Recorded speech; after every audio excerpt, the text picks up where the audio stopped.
noches. ¿Cómo les fue el día?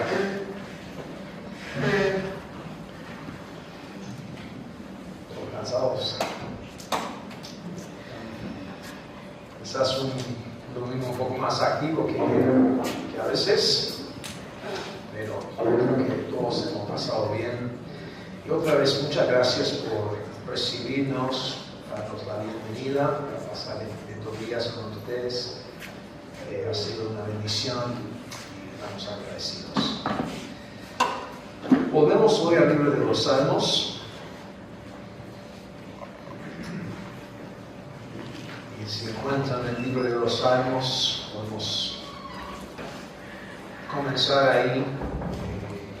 Vamos a estar en varios lados.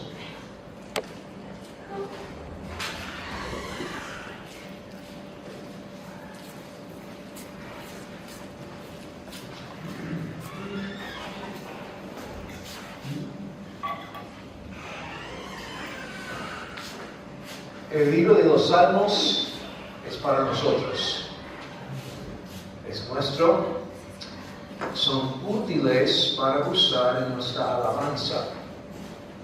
Eso lo vimos en Efesios. Y también son útiles para enseñarnos.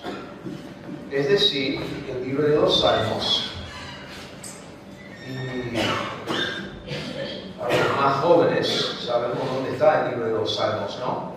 Si abrís la Biblia a la mitad, casi en el medio, ahí está el libro de los Salmos. Y estamos viendo el libro de los Salmos y vimos en 2 Timoteo que el libro de los Salmos es útil para enseñarnos. Es útil para usar en nuestra alabanza y también es útil para enseñarnos. Y vamos a tomar un paso más y decir, porque el contenido es así, decir que el libro de los Salmos es útil para enseñarnos cómo debemos pensar sobre la música sagrada. El libro de los Salmos es útil para enseñarnos cómo debemos pensar sobre la música sagrada. Ahora, creo que entendemos, pero vale repetirlo, que a veces hablamos de la alabanza o la adoración y hablamos de la música como que fuera la misma cosa. Pero en realidad la adoración, vamos a decir la alabanza, es un poco más ancho.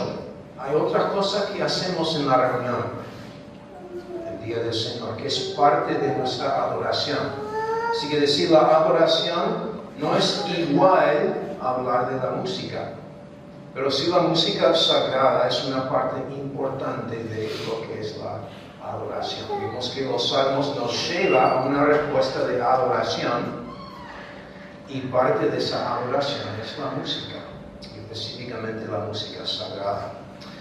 El libro de los salmos nos enseña cómo pensar sobre ese tema. Vamos a ver un poco de eso hoy.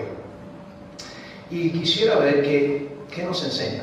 ¿Qué nos enseña el libro de los Salmos sobre la música sagrada? No vamos a ver todo lo que se podría decir sobre la música sagrada, pero sí, por lo menos podemos notar 4 aspectos de la música sagrada. El libro de los Salmos nos va a ayudar a pensar sobre este tema. Por lo menos 4 aspectos.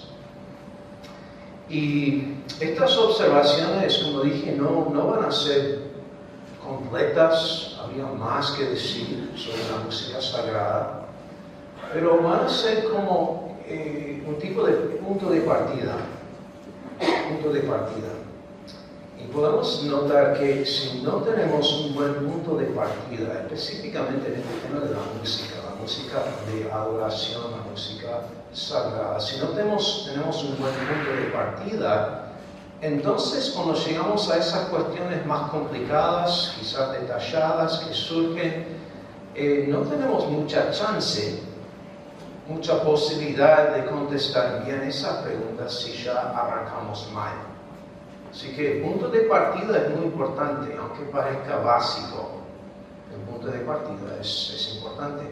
Y por otro lado, si tenemos un buen punto de partida, tenemos más seguridad de que cuando llegan esas preguntas más difíciles, esas preguntas más complicadas, que tenemos más posibilidad de poder navegar esas cuestiones. Así que veremos la música sagrada en 4 aspectos. El primer aspecto que vamos a estar viendo es el ámbito de la música sagrada.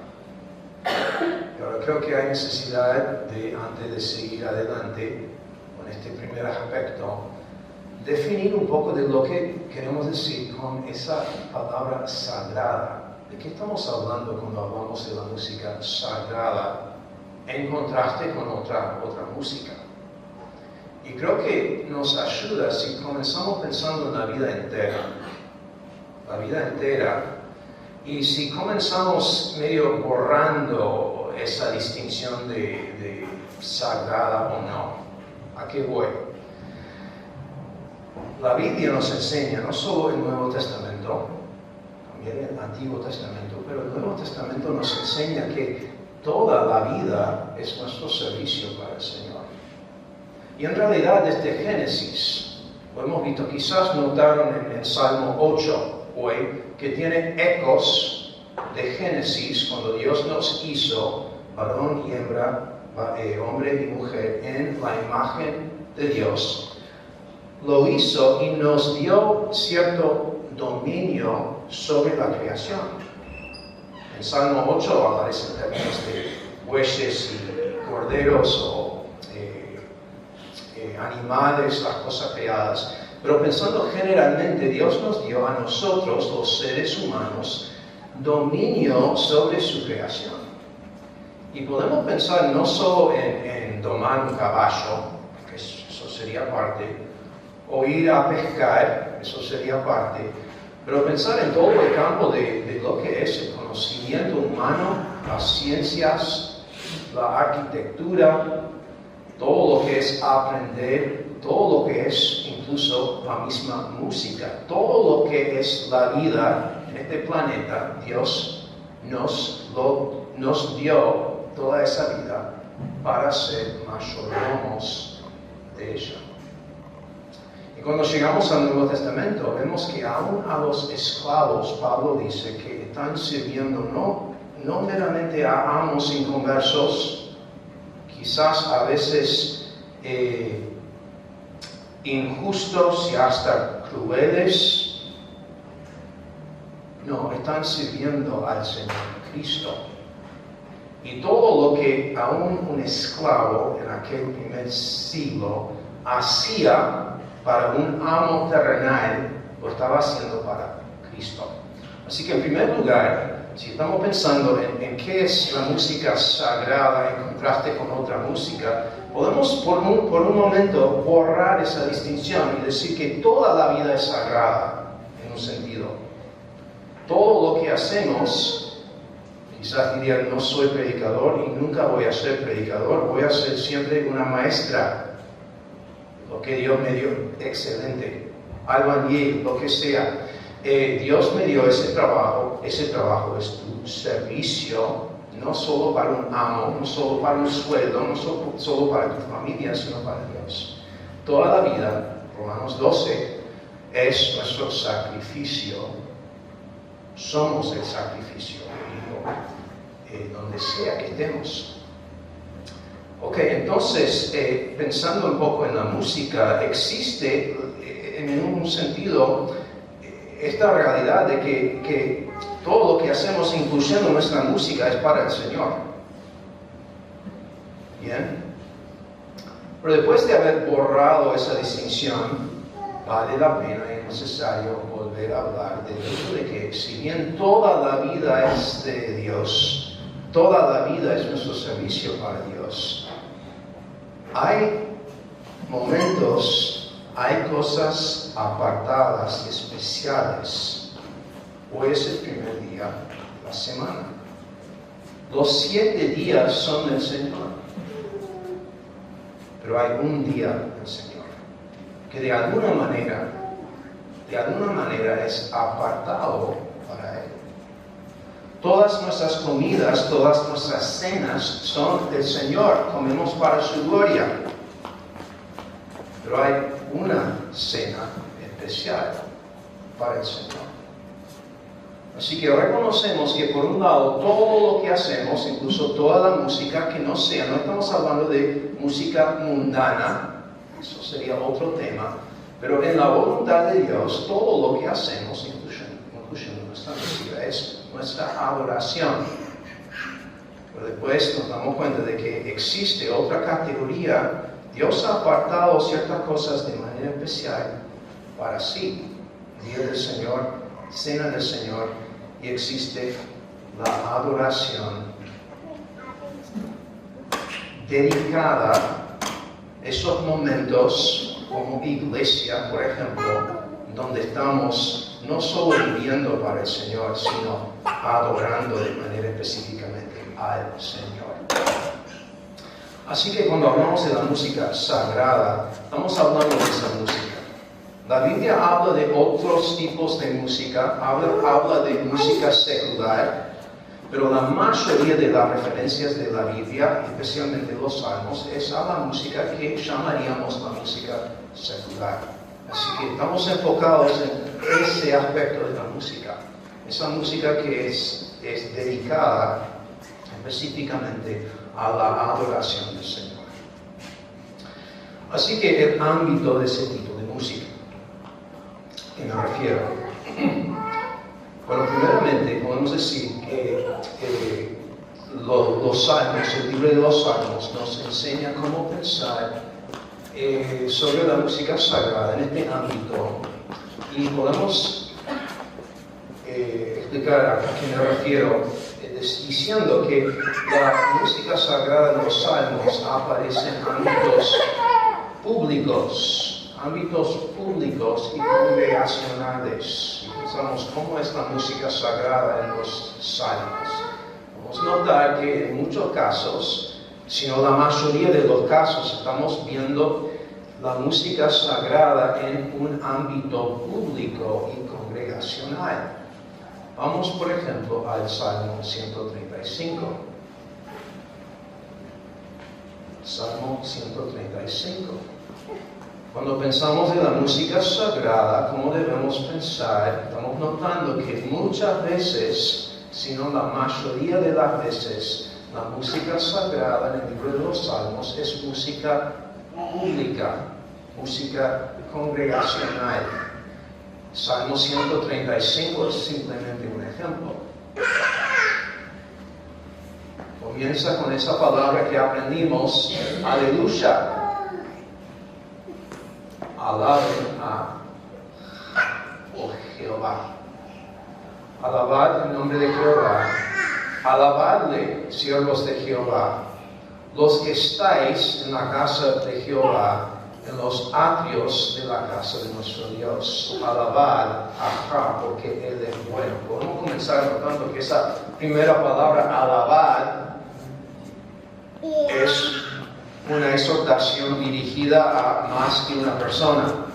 Si bien en Uruguay no usamos mucho esa persona, la segunda persona plural, vosotros, cuando lo vemos en la Biblia, nos damos cuenta que está hablando a más que una persona. Ustedes alaben el nombre de Jehová. Específicamente, siervos de Jehová, alabadle. Los que estáis, otra vez, ustedes que están en la casa de Jehová, en los atrios de la casa de nuestro Dios, alaben a Jah, porque Él es bueno. Canten salmos a su nombre, porque Él es benigno. Un ejemplo sencillo de lo que vas a ver a lo largo de muchos salmos, incluso vale notar que cuando llegamos al Nuevo Testamento, muchos de esos mandamientos que escuchamos y tratamos de poner en práctica a nivel personal en las epístolas, muchos de esos mandamientos o esas exhortaciones no son dirigidas a personas individuales, sino a ustedes, al grupo. Hagan eso, vivan así los unos con los otros. La vida cristiana, y específicamente la música sagrada, es en primera instancia o en primer lugar en este ámbito que podemos llamar público, congregacional. Lo que implica, y otra vez este es un punto de partida nomás, lo que implica que debemos poner un alto valor sobre estos tiempos de alabanza en grupo, en iglesia, en congregación.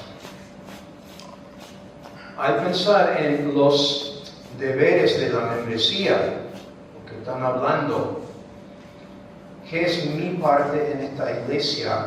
¿Cuál es mi don? Sea lo que sea tu don, parte de tu ministerio en la iglesia es participar como iglesia en alabanza y adoración en público, cantando con el resto de la iglesia a Dios, en público como congregación. Y debemos pensar altamente de esa experiencia, de esos momentos. Debemos poner en alta estima esos tiempos de adoración en iglesia. Pero la música sagrada, pensando en el ámbito en que se ve en los salmos, tenemos que a la misma vez notar que también se ve la música sagrada en ámbitos privados.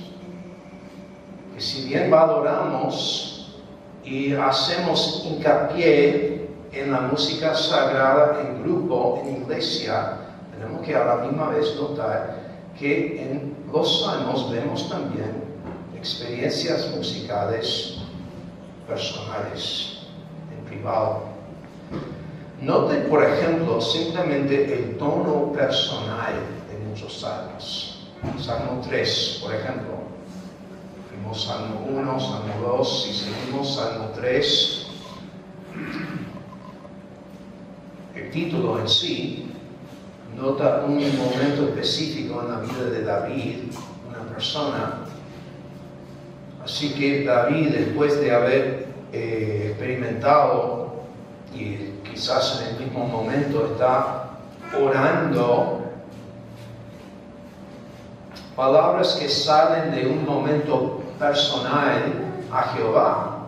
Oh Jehová, ¿cuánto se han multiplicado mis adversarios?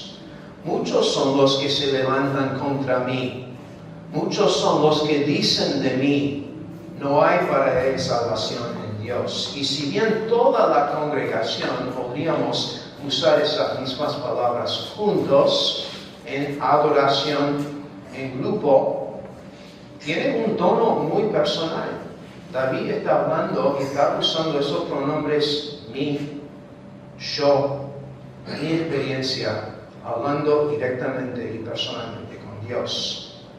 Vale la pena, vale notar ese tono personal. Salmo 4. Respóndeme cuando clamo, oh Dios de mi justicia. Cuando yo estaba en angustia, tú me hiciste ensanchar. Ten misericordia de mí y oye mi oración. Así que hacemos hincapié, sí, en esa experiencia pública. La música sagrada es en gran parte música pública, música de la iglesia, pero a la misma vez debemos valorar e incorporar la música en nuestra propia devoción al Señor. Sería quizás difícil en esa media hora de tiempo personal en el campamento estar en una cita y estar cantando. Quizás no tenés la confianza de hacer eso. Pero recomiendo, y déjenme usar un tono personal, te recomiendo que en tu tiempo personal con Dios, que aproveches de la música sagrada directamente con Dios. Quizás tendrá que ser manejando o o en la famosa ducha. Pero sea donde sea, esté donde esté, es correcto que a nivel personal que estemos cantando a Dios. Así que el libro de los Salmos nos enseña cómo pensar sobre la música sagrada. En primer ámbito, sobre los público y personal. Habla del ámbito en que se encuentra la música sagrada. En segundo lugar, segundo aspecto, vamos a pensar en el propósito de la música sagrada. El primer aspecto que vamos a notar, un punto de partida, si vamos a pensar correctamente sobre la música sagrada, los Salmos nos enseñan algo sobre el propósito de la música sagrada. ¿Para qué lo hacemos? ¿Qué es la meta? ¿Cuál es el propósito? ¿Qué queremos lograr, por así decirlo? La música sagrada en las Escrituras, y específicamente en los Salmos, es en su mayoría específicamente para lo que hemos visto, para la adoración. Este es el enfoque principal. Y otra vez, si no tenemos este punto de partida, pensando en la música sagrada como música de adoración, con el propósito de magnificar y glorificar a Dios sobre todo, si no tenemos ese punto de partida, ya comenzamos mal. Y cuando llegamos a otras preguntas y otras decisiones de qué hacemos, si comenzamos ya mal, con el enfoque equivocado, vamos a terminar, creo, mal. El enfoque, y casi no tenemos que comprobar esto, es un hecho. Si ves la música en los Salmos, la letra de la música en los Salmos es una letra que se enfoca en Dios. Su propósito es a Dios. Volvemos a Salmo 135. En camino a 135 vamos a pausar en 29. Salmo 29. Estamos notando que el propósito, no es el primer ámbito, es público y a veces privada la música sagrada. Segundo lugar, segundo aspecto, el propósito de la música sagrada, viendo que tiene ese enfoque constante en Dios. Salmo 29, tributad a Jehová, oh hijos de los poderosos, dad a Jehová la gloria y el poder. Yo no puedo dar nada a Jehová. Él tiene todo. Pero cuando dice, dad a Jehová gloria, es justo esa palabra tributar. Estoy atribuyendo a Dios lo que ya tiene. Estoy observando y alabando lo que Dios ya tiene. Dad a Jehová la gloria debida a su nombre. Adorad a Jehová en la hermosura de la santidad. Si preguntamos qué es la adoración, ahí tenemos 4 líneas medio paralelas. Podemos decir que, esa cuarta línea que dice adorad a Jehová, tiene su paralelo en las 3 frases anteriores. ¿Qué es adorar a Jehová? Tributar a Jehová lo que Él ya tiene. Tributarle gloria, tributarle poder. Dar a Jehová la gloria debida a su nombre. Eso más o menos es lo que es la adoración. Y es ese enfoque constante que tienen los salmos y que nos enseña que nuestra música sagrada debe tener ese propósito. No es música hombre-céntrica, sino música Dios céntrica. Ahora sí, a Salmo 135.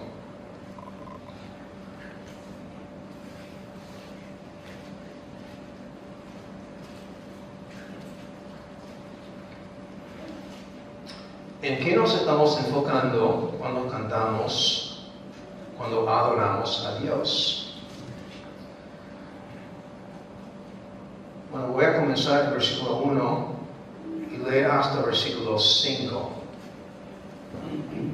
Pero noten que vamos a ver en el camino de 1 a 5. Alabad el nombre de Jehová. Alabadle, siervos de Jehová, los que estáis en la casa de Jehová, en los atrios de la casa de nuestro Dios. Alabad a Jah. ¿Por qué? ¿En qué nos estamos enfocando? En Dios, sí, pero específicamente en la persona de Dios. ¿Y cómo es Dios? Alabad a Jah, porque Él es bueno. ¿Cómo es Dios? Dios es bueno.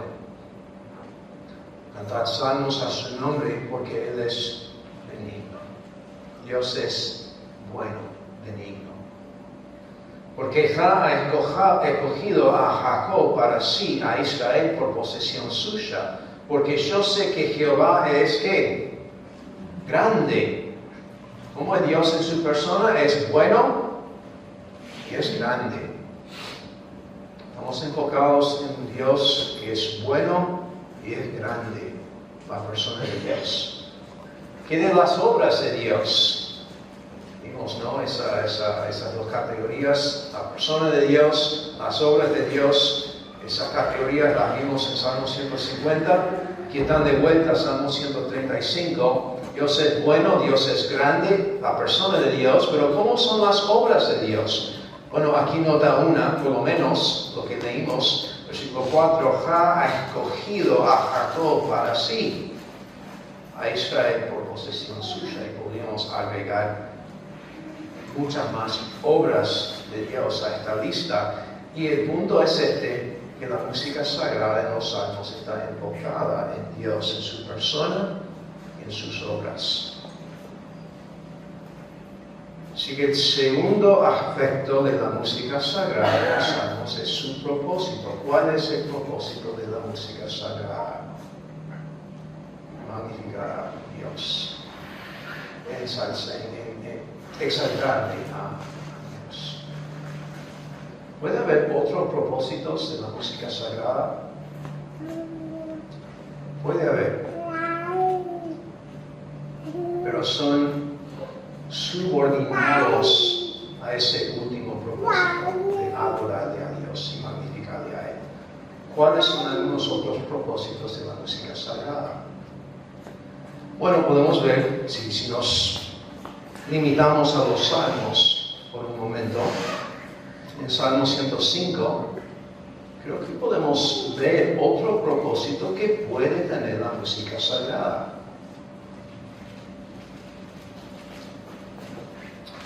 Salmo 105, alabad a Jehová, invocad su nombre, dad a conocer sus obras en los pueblos. Hay una relación entre invocar el nombre de Jehová, adorar a Jehová y dar a conocer sus obras. Porque estamos alabando a Dios por lo que Él ha hecho.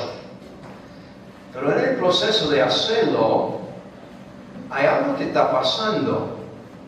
¿Qué pasa cuando yo estoy alabándole a Dios por sus obras? Lo que Él ha hecho. Me pongo a alabar a Dios porque cuando pecamos en Adán, nos prometiste un Salvador que iba a venir y iba a ser el Cordero de Dios en nuestro lugar, morir por nuestros pecados. Y no solo iba a morir, pero Dios lo levantaste de los muertos, de entre los muertos. y ahora reina a tu lado. ¿Qué estoy haciendo ahí mientras alabo a Dios? También estoy enseñando. Y en este salmo, si seguimos leyendo, versículo 5, por ejemplo, vamos a ver que tenemos una letra que no solo alaba a Dios, sino que nos enseña muchas verdades sobre Él y lo que Él ha hecho. Acordaos, versículo 5, de las maravillas que Él ha hecho, de sus prodigios y los juicios de su boca. O vosotros, descendencia de Abraham, su siervo, hijos de Jacob, sus escogidos. He de Jehová, nuestro Dios. En toda la tierra están sus juicios. Se acordó para siempre de su pacto, de la palabra que mandó para 1000 generaciones, la cual concertó con Abraham, y de su juramento con Isaac. La estableció a Jacob por decreto, a Israel por pacto sempiterno. Si seguimos leyendo, vamos a ver cómo Dios hizo y cómo cumplió el pacto que hizo con Abraham. Y vamos a estar leyendo una alabanza dirigida a Dios, sí, pero vamos a estar aprendiendo también sobre Él. Y esto se refleja también en Efesios 5, Colosenses 3, esos pasajes clave en el Nuevo Testamento que nos dicen que estamos con música, con salmos, himnos, cánticos espirituales, haciendo ¿qué? Hablándonos los unos a los otros, enseñándonos los unos a los otros. La música sagrada en la Biblia y en los salmos sí tiene su enfoque en Dios, pero también tiene esta función, vamos a decir, este propósito, de enseñarnos. Parte de lo que estamos haciendo cuando cantamos es enseñarnos los unos a los otros. Si tienes un ministerio en la iglesia de enseñanza, ya tienes un ministerio en la iglesia de enseñanza. Y vale notar que si uno quiere enseñar, pero no está cantando con todo corazón, ya usando la oportunidad de enseñar que Dios le ha dado, entonces, ¿cómo anticipamos que Dios nos va a dar más oportunidad? Si ni cantamos, no tenemos esa oportunidad de enseñarnos los unos a los otros con letra bíblica. Es un propósito de la música sagrada, enseñarnos los unos a los otros. Ahora, hoy en día se mueren las baterías y otras cosas, pero tenemos que seguir adelante. Hoy en día hay un enfoque no en Dios, tampoco no siempre en la enseñanza de los hermanos,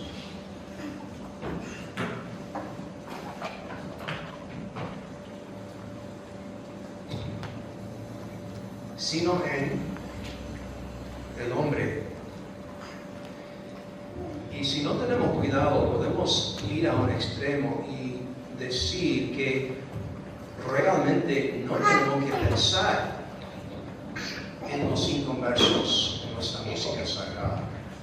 ¿A qué voy? Hay un tercer propósito que a veces ignoramos o quizás negamos, que es igual, real.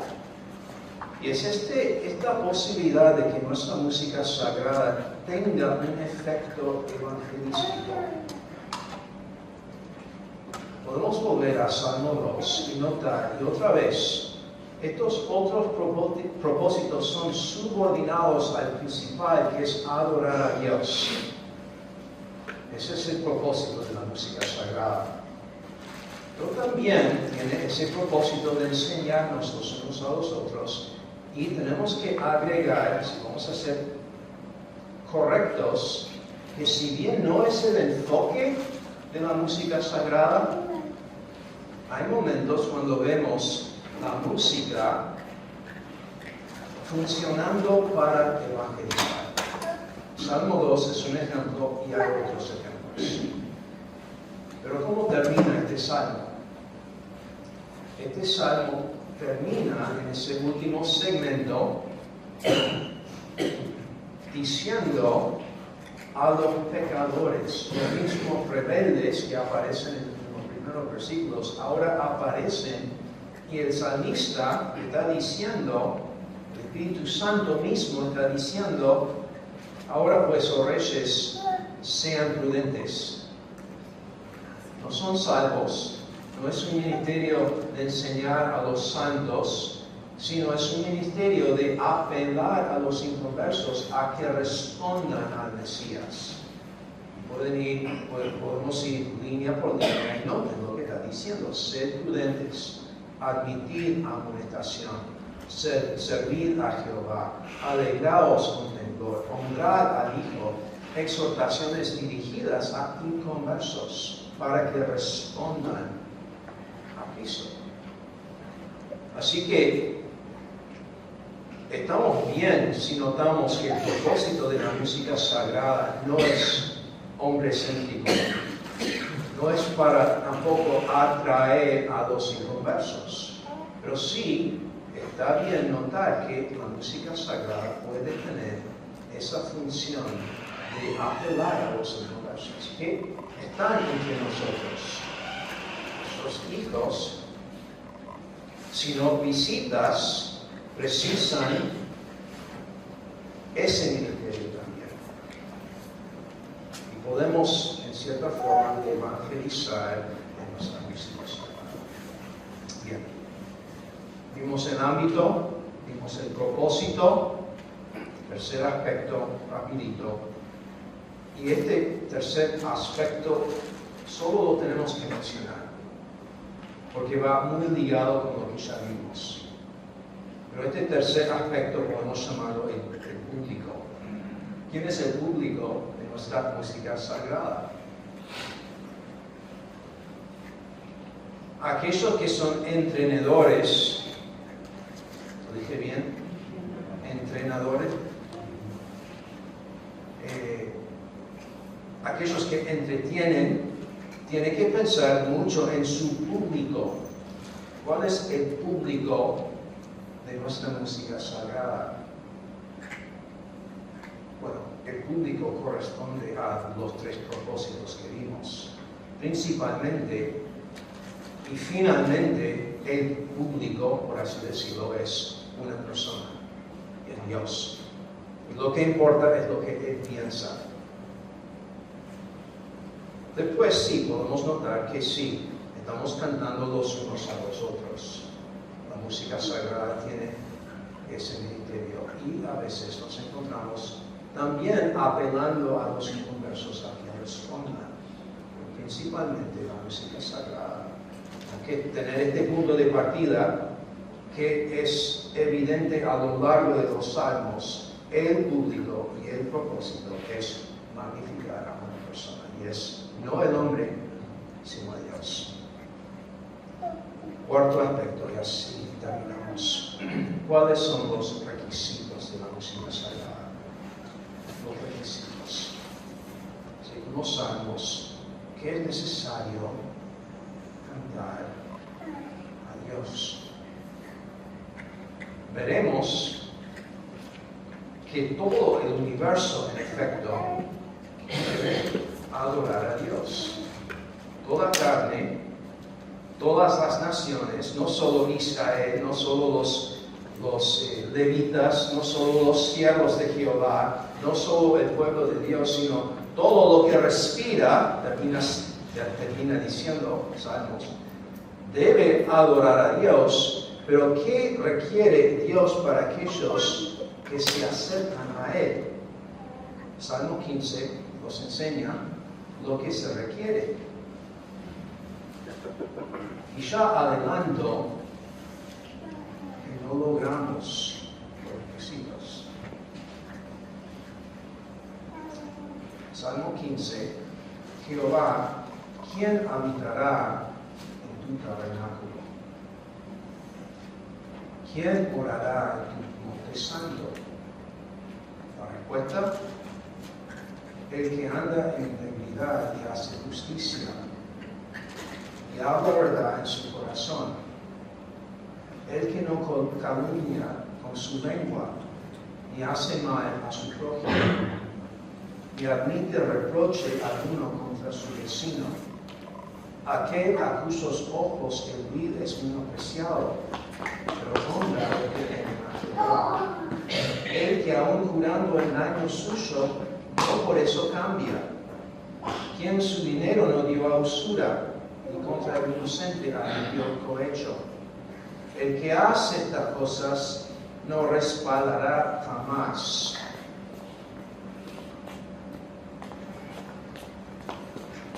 ¿Algún voluntario? ¿Participar en la música sagrada? Entendemos que a la luz de toda la Biblia que hemos fallado en este punto. Estamos en Salmo 1. ¿Quién es el varón que se deleita en la ley, que nunca anda en los consejos de los malos? Solo hay uno. Y creo que es a propósito que el salmista dice, el varón. Sí, nos anima a nosotros que vivamos de esa manera, pero solo hay un varón que vivió deleitándose en la palabra de Dios.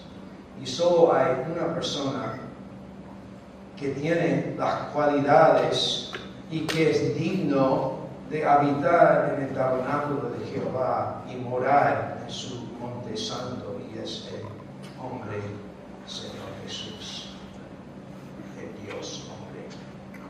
Entendemos que por fe nosotros que hemos fallado no cumplimos Salmo 1, no cumplimos Salmo 15. Estamos entre esas naciones que están en rebelión contra Jesús.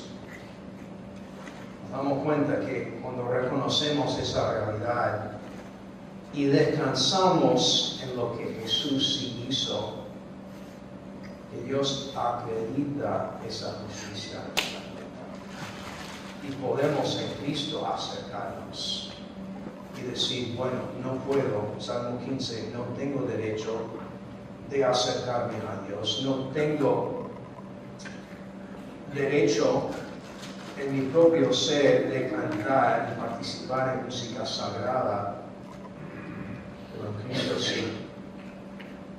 Es humillante, no son los humildes que se pueden acercar a Dios en la justicia por méritos de Cristo.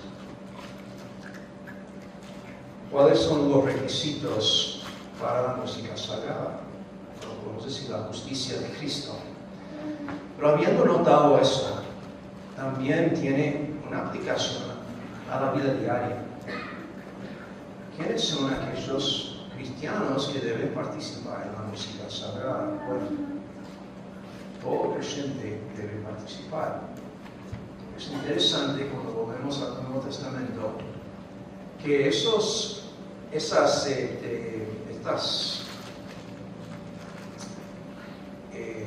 evidencias, y son evidencias, son marcas que vemos en Colosenses, por ejemplo, de cantar con salmos, himnos, cánticos espirituales, en Efesios, de cantar, hablar entre sí con salmos y canciones.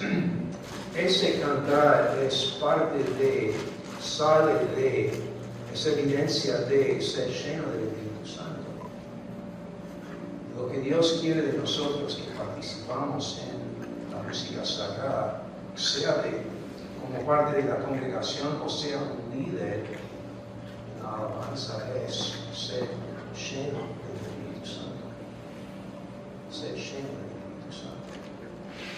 Para cualquier persona que canta, y cuanto más para un líder, tenemos principios de descripciones de anciano, cómo debe ser un obispo, un anciano, un pastor.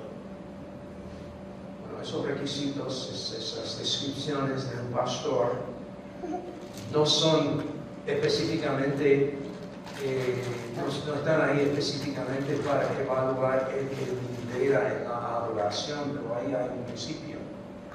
de aquel que lidera en algo tan importante como la adoración al único Dios, debe tener un carácter, es una vida, un testimonio que glorifica a Dios. Estamos hablando de un trabajo seguido, de liderar en la adoración. Y los requisitos de la música sagrada es que glorifiquemos a Dios en nuestra vida. No es cuestión simplemente de tener una buena voz o saber tocar guitarra. Bueno, podríamos notar mucho más sin duda, pero es un punto de partida. Otra vez, si no partimos bien, terminamos. Los salmos nos enseñan algo sobre el ámbito de la música sagrada. Nos enseña algo sobre el propósito y el público y también los requisitos que Dios quiere de nosotros que participamos en la música sagrada. Y sabiendo eso, nos toca a nosotros con todo el corazón entrar en una adoración y poner lugar de lo que vemos, siendo enseñados por estos salmos que son útiles para enseñarnos y que son nuestros. Que Dios nos ayude a adorarle a Él de manera que le glorifica. Padre, es lo que pedimos y reconocemos nuestra necesidad de ti. No somos dignos de adorarte, pero nos acercamos a ti en Cristo, reconociendo su obra a nuestro favor y deseando vivir vidas que te agradan a ti. Ayúdanos en el nombre de Jesús.